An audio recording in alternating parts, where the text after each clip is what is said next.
অসুস্থতার সময় সারাদিন শুয়ে বসে থাকা আর খাওয়া দাওয়া ছাড়াও তেমন কোনো কাজ থাকে না। আমিও ঠিক তাই হয়েছিল আমার সাথেও। হ্যালো এভরিওয়ান, আসসালামু আলাইকুম। সবাই কেমন আছেন? আশা করি সবাই ভালো আছেন। সবাই একটু আমার ভয়েসটা অ্যাভয়েড করে যাবেন, কারণ সবাই জানে রিসেন্টলি আমি অনেক অসুস্থ ছিলাম। হয়তো অনেকে জানেন, অনেকে জানেন না, যার কারণে শরীরটা একটু সুস্থ হলেও ভয়েসটা এখনও ঠিক হয়নি।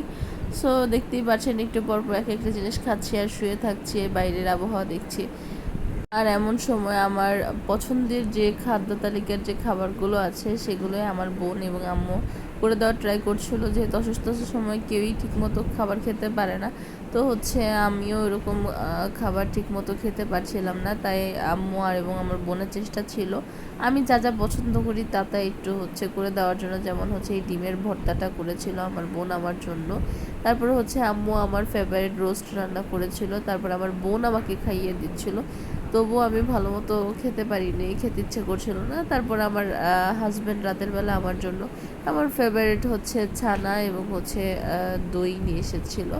তো তারপরে পরের দিন সকালে আম্মু আমাকে কালোজিরা ভর্তা দিয়ে একটু ভাত খাওয়ানোর চেষ্টা করছিল। তারপরে এই ঠান্ডার কারণে আদা তুলসীর রসটা করে দিয়েছিল।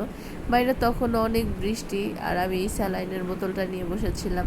আমার হাত পায়ে আম্মু তেল মালিশ করে দিচ্ছিল। শরীরটা অনেক ছিল, ভাত খেতে পারছিলাম না, তাই একটু পরপর ফল এবং ডিম এইটা সেটা খাচ্ছিলাম।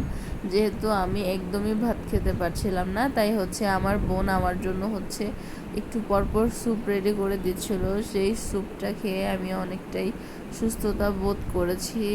তারপরে আমার আম্মু ফল দিচ্ছিল একটু পরপর, যেন আমার শরীরে কোনো সমস্যা না হয়। ঠান্ডায় প্রচুর সমস্যা করছিল, যার কারণে হসপিটালের